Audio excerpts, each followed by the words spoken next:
माझा ते रेकॉर्ड नाही मग काय साहेब म्हणणार की होय होय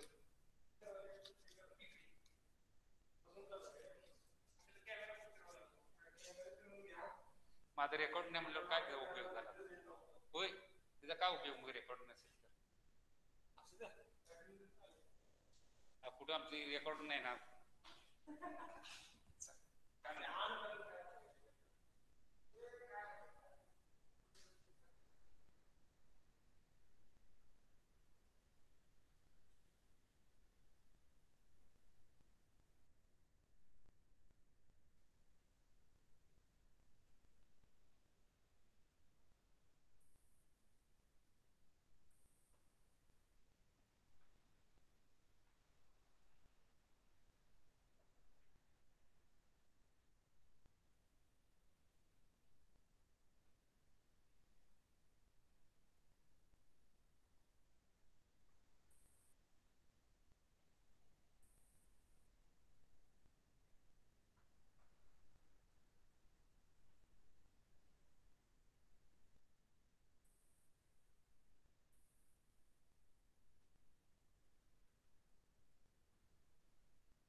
येतोय का?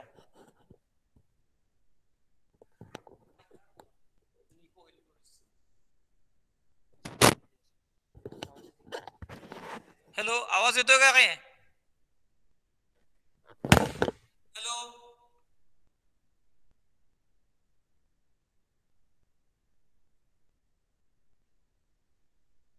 हॅलो, आवाज येतो का?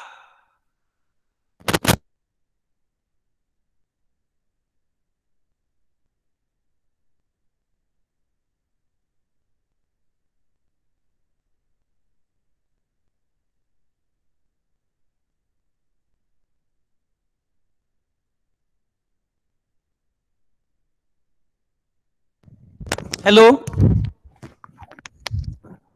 आवाज येतोय का?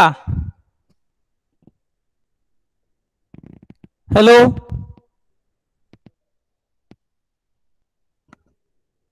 हॅलो, हा सर येतोय ओके आवाज. येतोय, ठीक आहे. एक 2 मिनिटात लेक्चर चालू होते.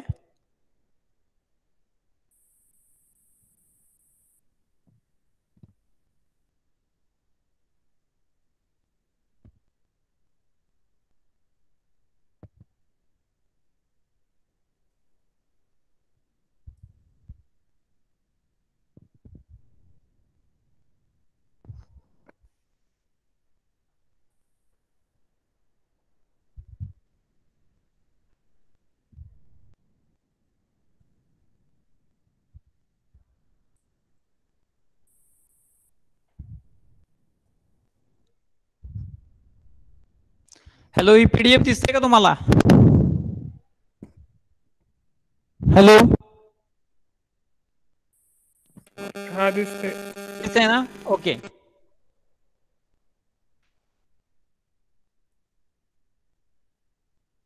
एकच मिनिट.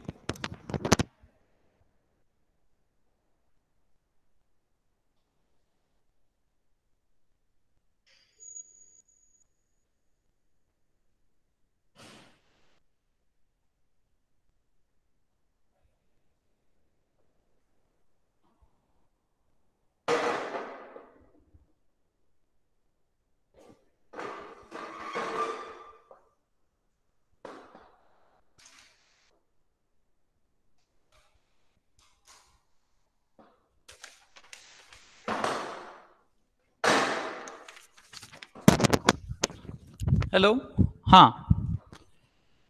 जॉईन झाले का सगळे?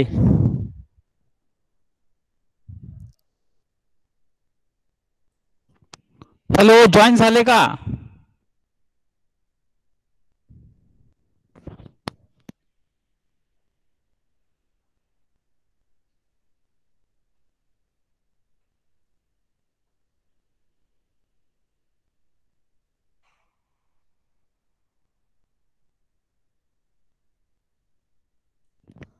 हॅलो, हॅलो, आवाज ऐकू येतोय का?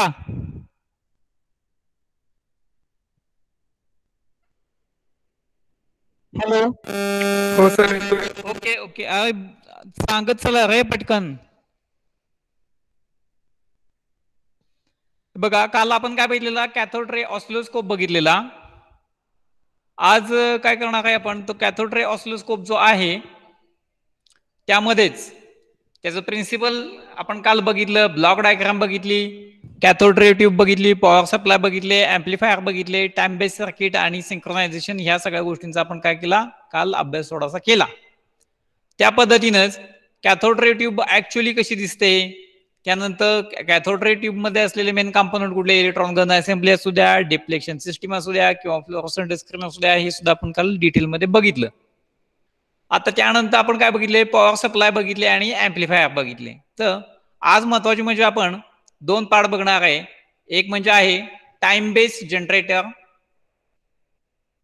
किंवा त्याला टाइम बेस्ड सर्किट म्हणतो, आणि त्यानंतर आपण म्हणूया दुसरा पार्ट असेल तो सिंक्रोनायझेशनचा दुसरा पार्ट असेल. आज इलेक्ट्रिसिटी प्रॉब्लेम असल्यामुळे आपल्याला पीडीएफ व्यवस्थित आपल्याला बनवता आली नाही, तरी मी काय करतो, आज संध्याकाळपर्यंत तुम्हाला एक पीडीएफ पाठवतो.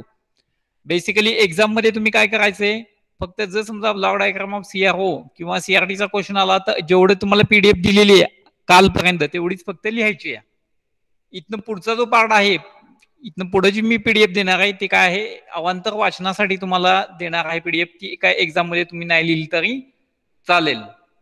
कधीचा? आजचा पार्ट. आता बघा, कॅथोड रे ऑसिलोस्कोप मध्ये जर समजा तुम्ही हॉरिझॉन्टल व्होल्टेज अप्लाइड केलं हॉरिझॉन्टल डिफ्लेक्शन प्लेटला, जर समजा आपण सिग्नल अप्लाय केला कुठं, हॉरिझॉन्टल डिफ्लेक्शन प्लेटला सिग्नल अप्लाय केला, तर तो ल्युमिनस स्पॉट असतो सीआरओचा, तो कुठे जातो? हॉरिझॉन्टल डायरेक्शन मध्ये जातो. बघा, सतत तुम्हाला काय दिसेल, तो डावीकडनं उजवीकडे जात असताना दिसेल. ठीक आहे. म्हणजेच ज्यावेळी तुम्ही एखादा सिग्नल हॉरिझॉन्टल प्लेटला देताय त्यावेळी तो जो ल्युमिनस स्पॉट असेल, ब्राईट ल्युमिनस स्पॉट असेल, हिरव्या कलरचा छोटासा बिंदू असतो बघा, तो काय होतो, लेफ्ट टू राईट या डायरेक्शन मधनं ट्रॅव्हल करत असतो.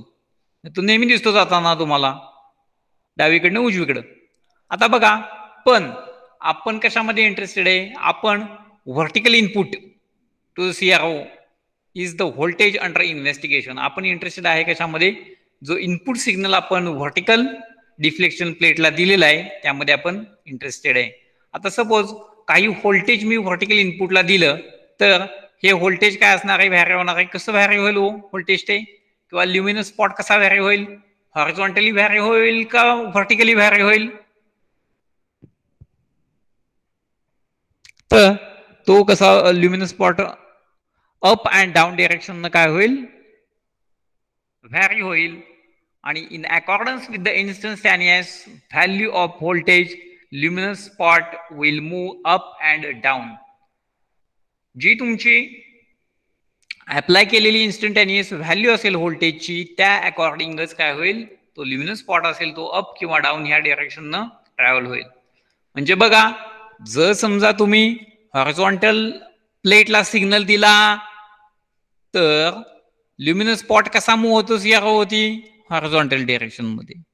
जर समजा तुम्ही सिग्नल व्हर्टिकल प्लेटला दिला तर तो कसा मूव्ह होईल? व्हर्टिकल डायरेक्शन मधनं मूव्ह होईल. आलं लक्षात? हे सगळ्यात महत्वाचं बेसिक आहे ह्यामधलं. आता हे जे इनपुट व्होल्टेज आहे ते काय आहे? एकदाच आपण ती पल्स देत नाही. एकदा पल्स दिल्यानं आपण शांत बसलोय असं नाही. आपण कंटिन्युअसली काय करतोय? इनपुट व्होल्टेज अप्लाय करतोय. त्यामुळं काय होतंय, स्क्रीनवरती एक स्टेशनरी पॅटर्न दिसतो आपल्याला. बघा, काही बटन सीआरओचे आहेत, काही बटन दाबले तर फक्त बिंदू तुम्हाला डावीकडे उजवीकडे गेलेला दिसेल. पण जर समजा तुम्ही एक वेगळा दुसरा पद्धतीचा नॉब दाबला, प्रेस केला, तर काय होईल, एक कंटिन्युअस लाईन तुम्हाला दिसेल. ती कशामुळं? कारण इनपुट व्होल्टेज तुम्ही कंटिन्युअसली सीआरओला अप्लाय केलेलं आहे. म्हणजेच जे व्होल्टेज तुम्ही व्हर्टिकल प्लेटला देताय ते व्होल्टेज तुम्ही काय करू शकता? बघू शकता. कुठं? सीआरओच्या माध्यमातून स्क्रीनवरती बघू शकता. आता सिंक्रोनायझेशन हा शब्द तुम्ही बराच वेळा ऐकला असेल. तर व्हॉट इज अ सिंक्रोनायझेशन? ज्यावेळी दोन घटना एकाच वेळी घडतात त्यावेळी असं म्हटलं जातं की त्या दोन्ही घटना काय आहेत? सिंक्रोनाइज आहेत. म्हणजेच when two events occur simultaneously then they are said to be synchronized. बघा, if the vertical input signal applied to Y plate and a sweep generator signal applied to the X plate are synchronized, means frequency of vertical input signal must be equal to sweep generator signal frequency, then input signal appeared on the screen will be stationary असं म्हटलं जातं. ह्याचाच अर्थ काय होतो की जर समजा व्हर्टिकल इनपुट सिग्नल तुम्ही कुठं दिलं? वाय प्लेटला दिलं, आणि जो स्वीप जनरेटर आहे किंवा जो टाइम बेस्ड जनरेटर आहे त्या टाइम बेस्ड जनरेटरचा सिग्नल तुम्ही कुठे देणार आहे? एक्स प्लेटला देणार आहे. आता डायग्राम मध्ये बघा, व्हर्टिकल इनपुट कुठे दिलेलं आहे? वाय प्लेटला दिलेलं आहे की नाही? व्हर्टिकल ऍम्प्लिफायर मधनं एक लाईन आली, डिले लाईनला गेली, आणि डिले लाईन मधनं ती गेली व्हर्टिकल डिफ्लेक्शन प्लेटला. म्हणजेच इनपुट सिग्नल तुम्ही कुठे दिला? व्हर्टिकल इनपुट सिग्नल वाय प्लेटला दिला. तसंच स्वीप जनरेटर मधनं म्हणजेच टाइम बेस्ड जनरेटर मधनं जनरेट झालेला सिग्नल तुम्ही कुठे दिलेला आहे? तर एक्स प्लेटला दिलेला आहे. आता जो व्हर्टिकल इनपुट मधनं दिलेला सिग्नल आणि टाइम बेस जनरेटर मधनं एक्स प्लेटला दिलेला सिग्नल, बघा व्हर्टिकल इनपुट मधून व्हर्टिकल प्लेटला दिलेला सिग्नल आणि टाइम बेस जनरेटर मधनं एक्स प्लेटला दिलेला सिग्नल, ह्या दोघांची फ्रिक्वेन्सी कशी असायला पाहिजे? इक्वल असायला पाहिजे. तरच काय होईल? सिंक्रोनायझेशन होईल. तरच तुम्हाला तो वेव्हफॉर्म व्यवस्थित दिसेल. अदरवाईज वेव्हफॉर्म काय होईल? वेव्हफॉर्मचं डिस्टॉर्शन होईल. लक्षात? म्हणून हे सिंक्रोनायझेशन महत्वाचं आहे. उदाहरणार्थ बघा, सिंक्रोनायझेशनचं अजून छोटंसं एक्झाम्पल तुम्हाला देतो कॉमन लाईफ मधलं. साधी गोष्ट आहे. मोबाईलचा फोटो तुम्ही ज्यावेळी काढता त्यावेळी ब्लड कधी येतो? बघा, जर एखाद्या वेळेस तुम्ही गाडीवर बसलेला आहात, टू व्हीलर मध्ये आहात, टू व्हीलरवरती बसले आहात किंवा चारचाकीमध्ये बसले आहात आणि जर समजा अचानक तुम्ही एखाद्या सीनचा फोटो काढण्याचा प्रयत्न केला तर तो फोटो काय होतो? ब्लड होतो. तो फोटो काय होतो? डिस्टॉर्ट होतो. पण जर समजा एखाद्या स्टेडी स्टेट, एखाद्या झाडाचा फोटो काढायचा आणि तुम्ही पण एका जागी स्थिर आहे, तुम्ही पण एका जागी स्थिर आहे आणि झाड पण एका जागी स्थिर आहे आणि तुम्ही फोटो काढला झाडाचा त्या, तर तो फोटो ब्लड येण्याचे चान्सेस खूप कमी असतील. कारण का?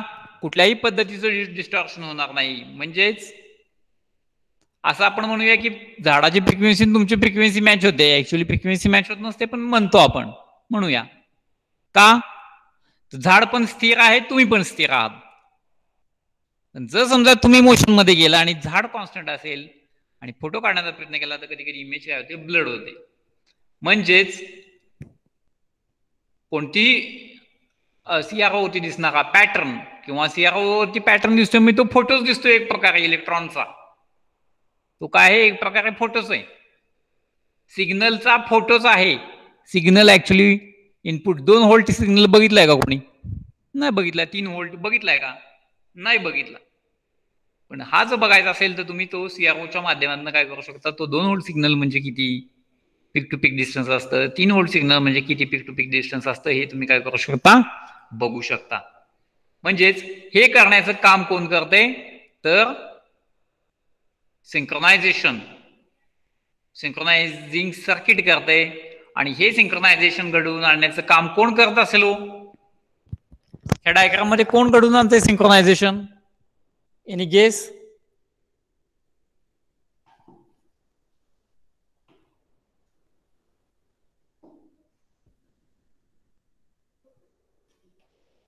आता बघा, हे जे ट्रिगर सर्किट आहे ना, ते काय करते? सिंक्रोनायझेशन घडवून आणण्याचं काम करते. आता हॉरिझॉन्टल एम्प्लिफायरचं काय काम आहे? ऍम्प्लिफिकेशन घडवून आणणे. ठीक आहे, हा मुद्दा क्लिअर झाला.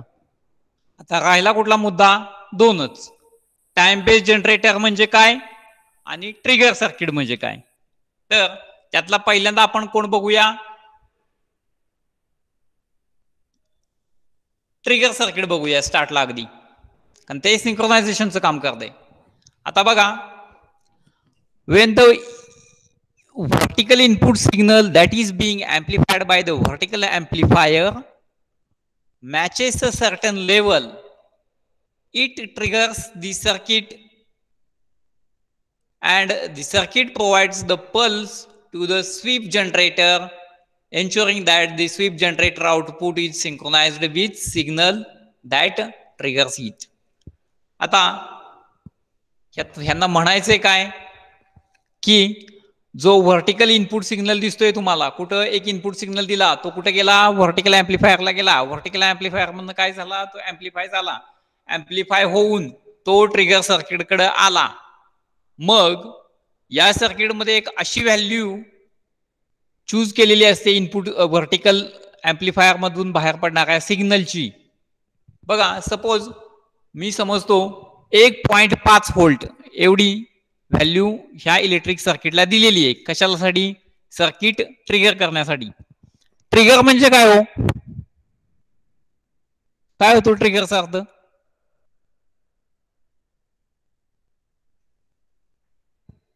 हॅलो, आवाज ऐकू येतोय ना?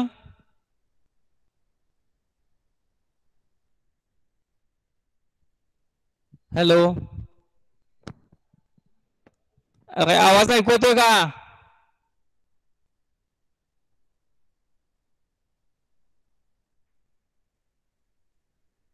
हो सर येतोय.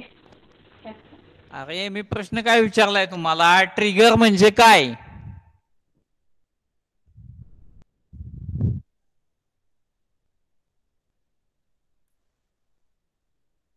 बंदूक बघितली का बंदूक? त्या बंदुकीच्या चापाला काय म्हणतात? बंदुकीचा चाप ओढणे. जो बंदुकीचा चाप आपण ओढतो ना त्यालाच काय म्हणतात? ट्रिगर म्हणलं जातं. आलं का लक्षात? मग पिस्तूल असू द्या, रायफल असू द्या, त्याला काय असतं? बंदुकीची गोळी झाडण्यासाठी काय करावं लागतं? एक विशिष्ट असं बटन तुम्हाला काय करावं लागतं? एक चाप असतो, तो काय करावा लागतो? ओढावा लागतो. त्यालाच काय म्हटलं जातं? ट्रिगर म्हटलं जातं. मग व्हर्टिकल अँप्लिफायर समजा हे सर्किट काय केलं? 1.5 व्होल्टला ट्रिगर केलं. म्हणजेच ज्यावेळी व्हर्टिकल अँप्लिफायर मधून 1.5 व्होल्ट किंवा 1.5 व्होल्ट पेक्षा जास्तीचा सिग्नल येईल कुणाकडं? ट्रिगर सर्किटकडं. त्यावेळी ते ट्रिगर सर्किट काय होतं? ऑन होतं. आणि ते ट्रिगर सर्किट ऑन झाल्यानंतर ते काय करतं? त्याने एक इलेक्ट्रॉनिक ते पल्स जनरेट करतं. आणि ते पल्स कुणाकडे देतं? ते टाइम बेस जनरेटरकडे देतं. आणि ट्रिगर सर्किट एक काळजी काय घेतं की व्हर्टिकल अँप्लिफायर मधून ट्रिगर सर्किटकडे आलेला सिग्नल त्याची फ्रिक्वेन्सी आणि व्हर्टिकल अँप्लिफायर मधून व्हर्टिकल प्लेटकडे जो जाणारा सिग्नल आहे त्याची फ्रिक्वेन्सी, ह्या दोघांच्या फ्रिक्वेन्सी सेम असल्या तर हे ट्रिगर सर्किट काय होतं? ऑन होतं. बघा, ट्रिगर सर्किट ऑन होण्यासाठी कोणत्या दोन कंडिशन सांगितल्या? एका स्पेसिफिक व्हॅल्यूला, म्हणजेच व्हर्टिकल अँप्लिफायर मधून मिळणारं आउटपुट समजा ट्रिगर सर्किटला भेटणारा समजा 1.5 व्होल्ट आहे, ती एक कंडिशन सॅटिस्फाय केली पाहिजे. तसंच व्हर्टिकल अँप्लिफायर मधून आलेल्या सिग्नलची फ्रिक्वेन्सी कुठं? ट्रिगर सर्किटकडं. आणि व्हर्टिकल अँप्लिफायर कडून व्हर्टिकल डिप्लेशन प्लेटकडे जाणाऱ्या सिग्नलची फ्रिक्वेन्सी, ह्या दोन्ही फ्रिक्वेन्सी जर समजा इक्वल असतील तरच काय होईल? हे ट्रिगर सर्किट काय होतं? ऑन होतं. आणि ऑन झाल्यानंतर ट्रिगर सर्किट काय होतं? तर त्यातनं एक इलेक्ट्रॉनिक पल्स बाहेर पडते. ती पल्स कशाला दिली जाते? टाइम बेस जनरेटरला दिली जाते. लक्षात आलं का काय आहे ते? बघा, ट्रिगर सर्किट मध्ये तुमचं सिंक्रोनायझेशन होतंय. कसं काय? तर व्हर्टिकल अँप्लिफायर मधनं आलेला सिग्नल कुणाकडं? ट्रिगर सर्किटकडं. आणि व्हर्टिकल अँप्लिफायर मधनं गेलेला दुसरा सिग्नल कुठं? व्हर्टिकल डिप्लेशन प्लेटकडं. ह्या दोघांच्या फ्रिक्वेन्सीज इक्वल असेल तरच ट्रिगर सर्किट ऑन होईल. आणि हे ट्रिगर सर्किट ऑन झाल्यानंतर, म्हणजे ट्रिगर सर्किट ऑन होते म्हणजे काय करते? ते ट्रिगर करते. बंदुकीचा चाप ओढणे त्याला काय म्हणतो आपण? ट्रिगर करणे. तसं ते काय, हे ट्रिगर सर्किट काय करते? एक इलेक्ट्रॉनिक पल्स जनरेट करते. आणि ते कशाला देते? टाइम बेस जनरेटरला देते. म्हणजे सिंक्रोनायझेशनचा मिनिंग लक्षात आला तुमच्या? ट्रिगर सर्किटचं काय काम आहे ते? ट्रिगर सर्किटचं काम एकच आहे की सिग्नलचं जो एक्स प्लेटला गेलेला सिग्नल, म्हणजे जो एक्स प्लेटकडे पाठवला जाणारा सिग्नल आणि वाय प्लेटकडे पाठवला जाणारा सिग्नल, ह्या दोघांची फ्रिक्वेन्सी इक्वल आहे का नाही हे बघण्याचं काम कोण करतंय? ट्रिगर सर्किट करते. फ्रिक्वेन्सी इक्वल असेल तरच काय करते? ट्रिगर सर्किट पुढं इलेक्ट्रॉनिक पल्स पाठवते आणि टाइम बेस जनरेटरला ऍक्टिव्हेट करते. म्हणजेच सिंक्रोनायझेशनचे तुमच्या लक्षात आलं की जो दोन इव्हेंट एकाच वेळी घडत असले तर ते म्हणायचे इव्हेंट सिंक्रोनाइज आहेत. आता त्यानंतर दुसरा महत्वाचा मुद्दा आहे कुठला? Time base generator. मग हा काय करतो काम टाइम बेस जनरेटर? तर तुम्हाला प्रॅक्टिकल मध्ये असाही क्वेश्चन कधी कधी विचारला जाऊ शकतो की सीआरओच्या एक्स ऍक्सिसला काय मोजलं जातं आणि वाय ऍक्सिसला काय मोजलं जातं? वाय ऍक्सिसला काय मोजलं जातं सीआरओच्या?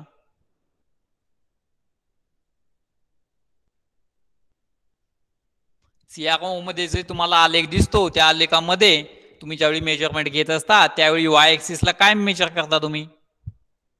करंट मेजर करता, व्होल्टेज मेजर करता, टाइम मेजर करता, काय मेजर करता?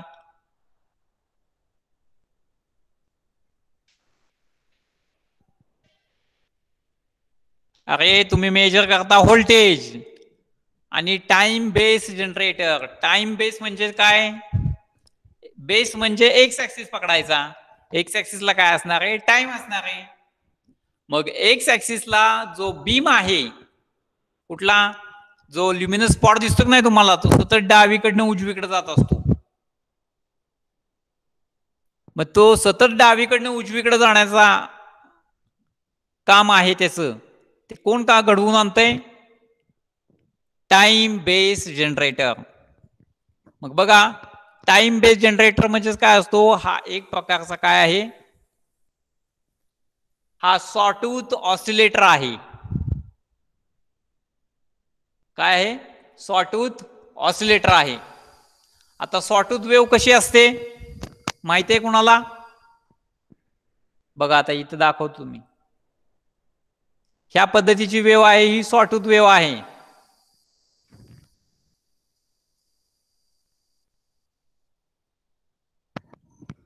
काय आहे वैशिष्ट्य सॉटूथ वेव्हचं? निगेटिव्ह पासून व्होल्टेज काय होते, एका स्पेसिफिक डायरेक्शनला वाढत जाते, ते मॅक्झिमम होतंय आणि सडनली काय होतंय, ते झिरोला ड्रॉप डाऊन होतंय. आलं लक्षात?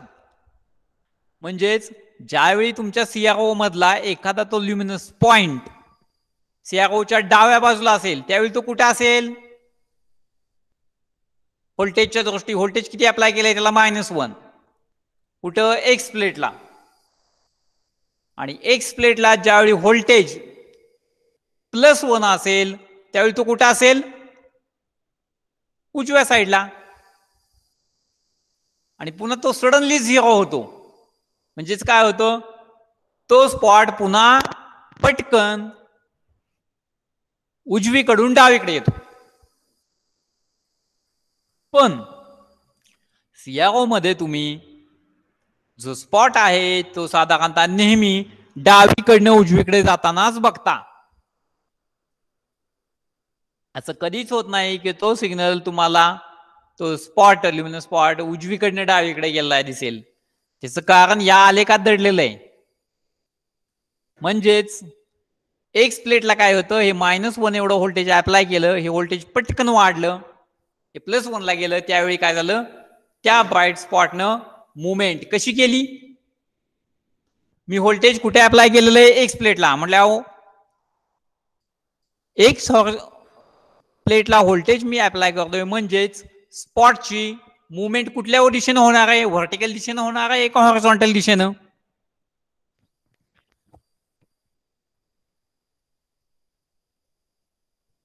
कुठल्या दिशेनं होईल?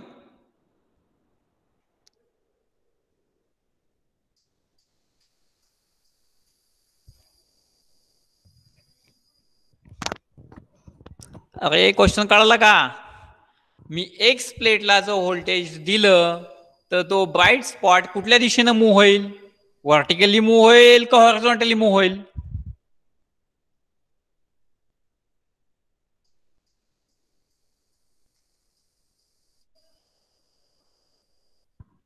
कोणत्या?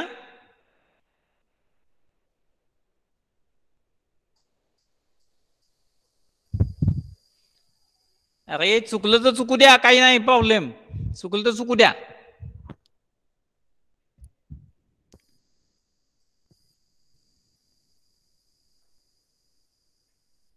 अरे एक्स प्लेटला ज्यावेळी मी व्होल्टेज अप्लाय करतो त्यावेळी तो ल्युमिनस स्पॉट कसा मूव्ह होतो? हॉरिझॉन्टल डिरेक्शन मध्ये. का हॉरिझॉन्टल डिरेक्शन मध्ये होतो मूव्ह? बघा त्याचं कारण पण सांगतो तुम्हाला.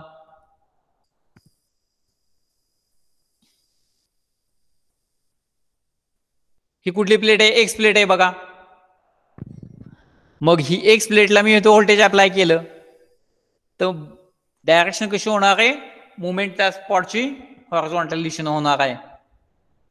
आता समजा मी व्होल्टेज व्हर्टिकल प्लेटला अप्लाय केलं, या इथं केलं अप्लाय.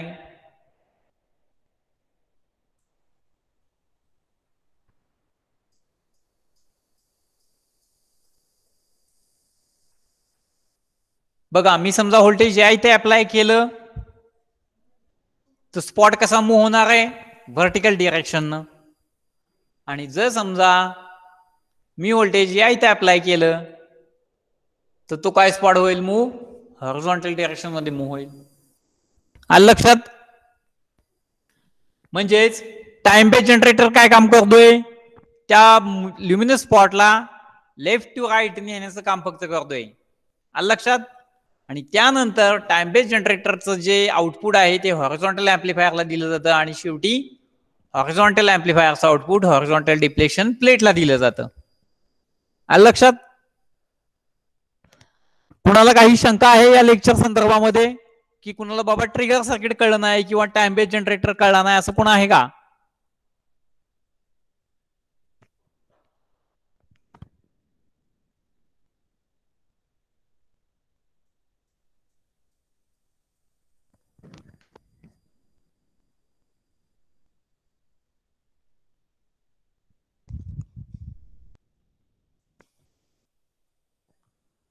कुणाला काही क्वेश्चन आहेत का याच्यातले?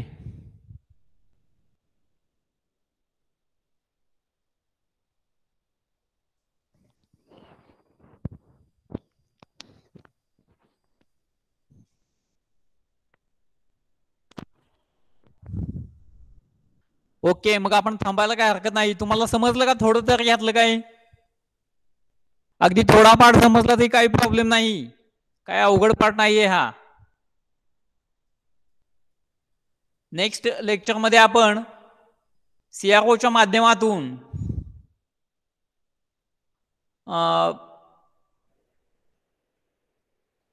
व्होल्टेज कसं मेजर करायचं, फ्रिक्वेन्सी कशी मेजर करायची, टाइम पिरियड कसा मेजर करायचा हे बघूया. ओके, थांबूया मग आपण आता. Have a good day.